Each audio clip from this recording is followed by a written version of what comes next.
جی خوش آمدید ناظرین ایک بار پھر پروگرام صبح ہدایت میں.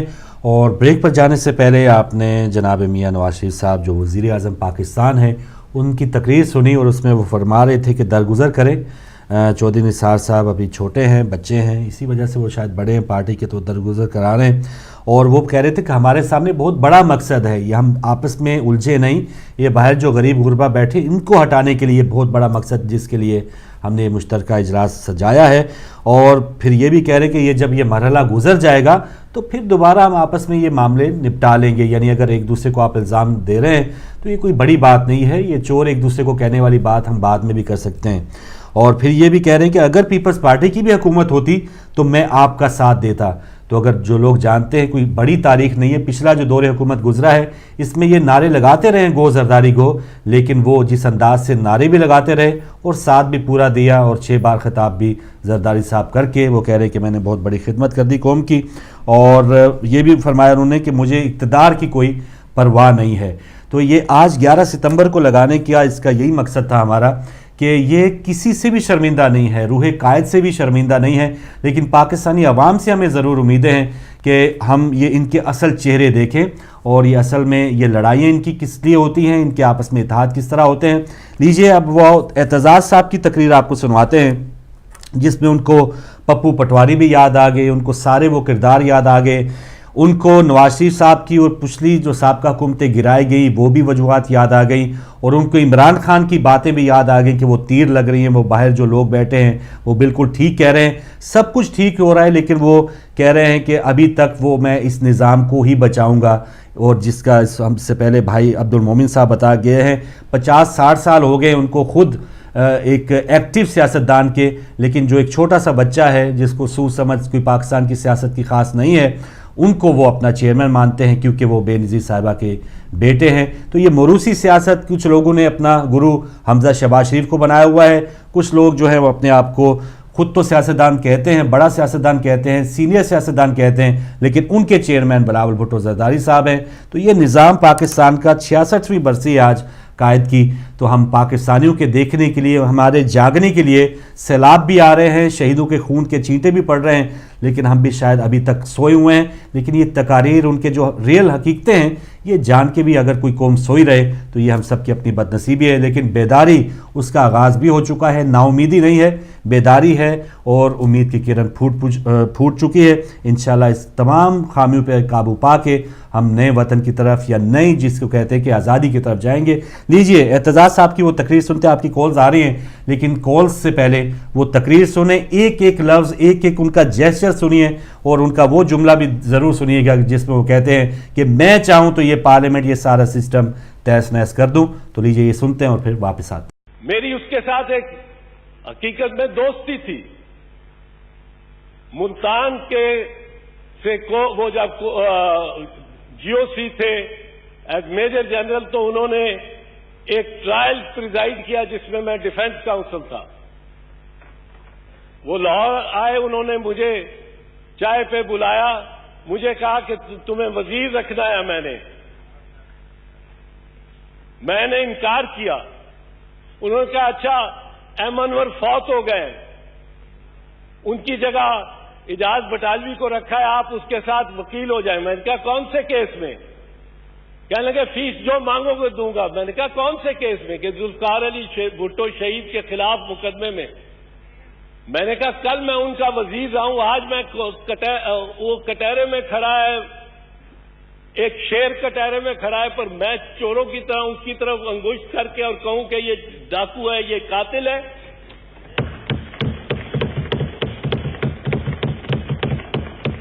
اور میں نے جس سیٹ سے انکار کیا وزارت میں کہ ینگ آدمی ہمیں ایک چاہیے، ایک ینگ آدمی، اس پہ ایک بہادر آدمی چلا گیا تھا. پرویز مشرف آیا. پرویز مشرف کو تو بھگانے میں میرا ایک چھوٹا سا کردار ہے. اور لانگ مارچ جس کا میاں صاحب نے ذکر کیا وہ ہماری لانگ مارچ کی تھی، وکلاء کی لانگ مارچ تھی. اور کیانی کا کال جب فون آیا مجھے، میاں صاحب گاڑی میں ساتھ بیٹھے ہوئے تھے. اور جناب وزیر اعظم صورتحال یہ ہے کہ عمران خان جو باتیں کر رہا ہے وہ لوگوں کے دلوں میں تیر ہو رہی ہیں. وہ اگر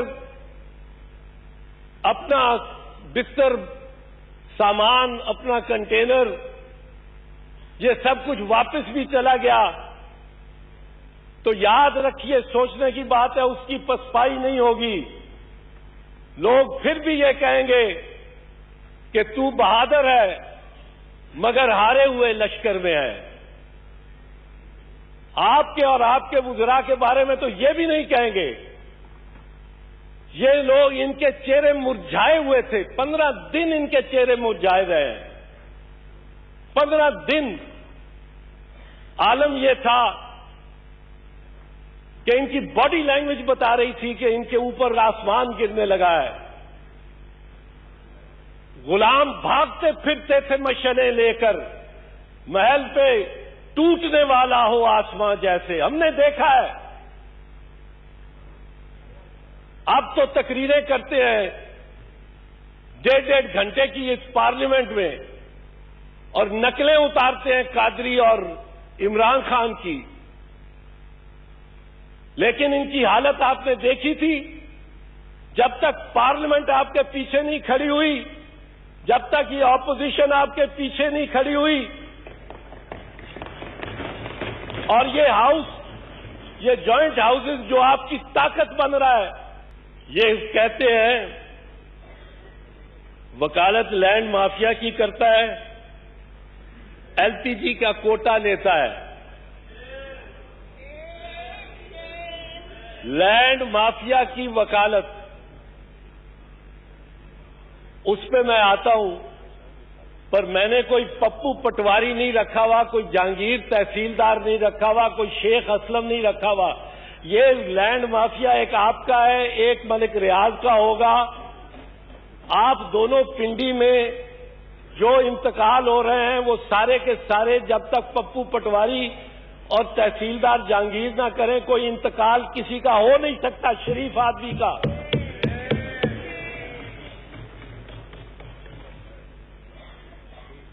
میں لینڈ مافیا کی کہتے ہیں. میں اپنی وضاحت تو کر دوں نا جو مجھ پہ الزام لگائے ہیں. ایک ایل پی جی کا الزام لگایا. ایل پی جی کی بزنس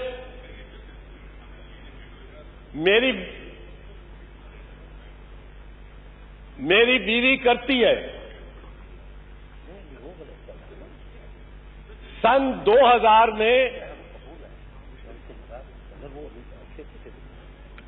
وہ ابھی بھی بھول رہے ہیں میرے پہ. یہ سمجھتے ہیں یہ ڈر جانے والا نسل ہے. یہ ذوالفقار علی بھٹو کا سپاہی ہے، شہید بے نظیر بھٹو کا بھائی ہے.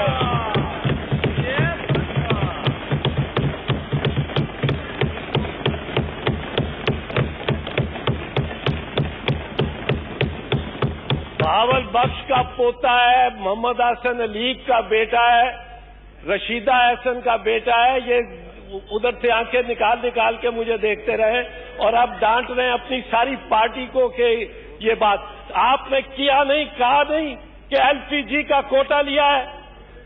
آپ کو یہ علم نہیں ہے، آپ پیٹرولیم منسٹر بھی رہے ہیں. آپ کو علم نہیں ہے کہ 2000 میں یہ ڈی ریگولیٹ ہو گیا تھا. 2000 میں L P G deregulate ہو گئی تھی. آپ کو علم نہیں ہے. Take me to court, I will take you to the cleaner. بات کرتے ہیں. ایل پی جی کہتے ہیں کوٹا لیا. سن 2000 میں ایل پی جی کا کاروبار ڈی ریگولیٹ ہو کے سیمنٹ فیکٹری کی طرح ہو گیا. ابھی بھی گالیاں دے رہے ہیں، ابھی بھی دھمکیاں دے رہے ہیں. آپ یہ سیکھا ہے انہوں نے، ان کا ساتھ دے کے. میں بات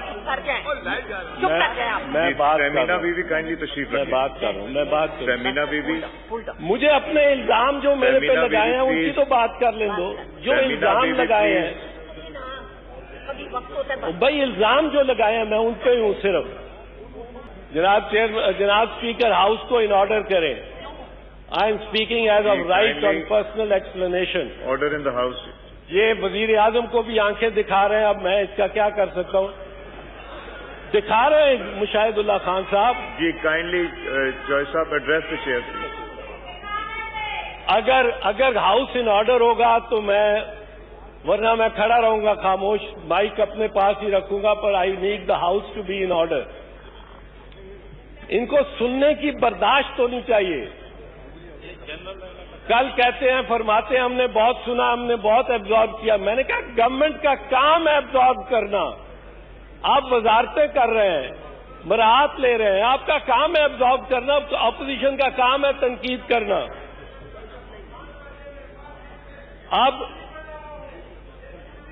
بردباری سے چلنا چاہیے حکومتوں کو. آپ اسٹوڈنٹ یونین کے یہ ڈیبیٹس نہیں ہیں کہ ادھر شاہ محمود قریشی بات کر رہا ہوں, ادھر سے وزراء لقمے دینا شروع کر دیں.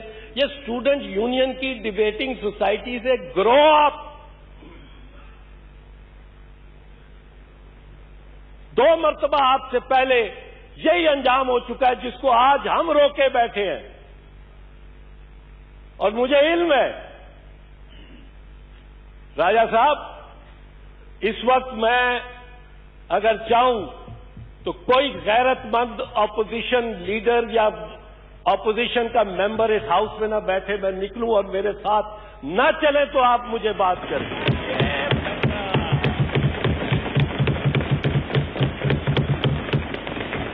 پوچھ لیں ان سے. ایک محمود خان اچک زئی شاید رہ جائے گا آپ کے پاس, اس کا مولانا میرے ساتھ چلیں گے, کہہ رہے ہیں درانی صاحب ساتھ چلیں گے. اس وقت میں نکل جاؤں, جو آپ نے کیا ہے یا کروایا ہے میرے خلاف الزامات ایسے بےہودہ, چاروں ملٹری ڈکٹیٹرز کو اپوز کرنے والا شاید میں واحد سیاستدان ہوں اس پاکستان میں.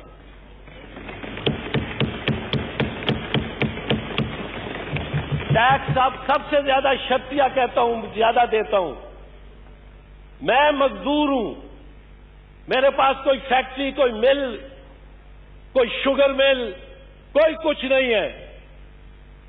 جو میری بیوی کاروبار کرتی ہے LPG کے سلنڈر کا, وہ اس پہ ٹیکس دیتی ہے, وہ بھی آپ سب سے زیادہ دیتی ہے. صرف پگڑی اچھالنا کام ہے آپ کا, اور پھر بات سننے کی برداشت بھی نہیں ہے, آنکھیں دکھاتے ہیں. تو میں نے کہا میں چاہوں تو میں سب کو لے جاؤں, آج ختم کر دوں آپ کی دھرنے کے خلاف مزاحمت کو, اس پارلیمنٹ کو ختم کر دوں, اس پارلیمنٹ کو ختم کر دوں, اس پارلیمنٹ کو ختم کر دوں. جی ناظرین, آپ نے وہ تہلکہ خیز تقریر سنی اعتزاز احسن صاحب کی, اور آج دکھانے کا مقصد یہی ہے کہ قائد اعظم رحمۃ اللہ علیہ کی آج برسی ہے, اور یہ لوگ پاکستان کے نمائندے, جو اس وقت اسمبلی کی تعداد ہے ممبران کی 342 ہے, اور یہ تمام ممبران پاکستان کی حفاظت, پاکستان کے غریبوں کے دکھ درد میں شامل ہونے کے لیے انہوں نے حلف اٹھایا ہے. اور ان کے بڑے بڑے بینرز ہم الیکشن کے دنوں میں دیکھتے ہیں کہ غریبوں کا ہمدرد, غریبوں کا ساتھی, اور آپ نے تقریر کے وہ پوائنٹ دیکھ لیے. اور کاش اعتزاز صاحب نے بالکل باتیں حقیقت کی ہیں, اور یہ جو غم و غصہ انہوں نے اپنی بیوی کے لیے دکھایا ہے, کاش وہ جو شہادتیں ہوتی ہیں ماڈل ٹاؤن واقعے میں, اور آئے دن اب بھی سلسلہ اس کا جاری ہے, یہ غم و غصہ اور یہ شدت چلے اتنی نہ صحیح تو اس سے آدھی بھی اگر یہ دکھائیں تو پاکستان کے حالات بدل سکتے ہیں. کیا مجبوری ہے کہ آپ اتنا سب کچھ جاننے کے باوجود, وزراء کی حقیقتیں جاننے کے باوجود, حکمرانوں کے تمام حقائق جاننے کے باوجود, کیا وجوہات ہیں کہ آپ ابھی تک لگے ہوئے ہیں؟ ایک جملہ تھا پچھلے دنوں سعد رفیق صاحب کا کہ مرد بنو مرد, لیکن میں تو یہی کہوں گا کہ مرد نہ صحیح سعیدہ وارثی بنو, سعیدہ وارثی بنو, تاکہ وہ تو بے شک خاتون تھی لیکن انہوں نے اپنے ایک عزم کے لیے اور ایک اپنے پوائنٹ آف ویو کے لیے انہوں نے اس عہدے کو ٹھوکر مار دی, اور اس کو چھوڑ کے وہ اپنی اقتدار سے الگ ہو کے عوام میں وہ زندہ ہو گئی. تو اعتزاز صاحب یا ویسے ہی جیسے اور کچھ ایسے اگر سیاستدان ہیں, اور وہ جو کہہ رہے ہیں نا کہ تو بہادر ہے مگر ہارے ہوئے لشکر میں ہے, تو جو لوگ باہر ہیں اگر ان کی ہار ہے تو ہار کی وجوہات میں آپ جو اندر لوگ ہیں آپ بھی شامل ہیں. تو آپ کی بہت سی کالز آ رہی ہیں, میں آپ کو شامل کروں گا اور دیکھیں گے کہ آپ کیا کہتے ہیں. السلام علیکم.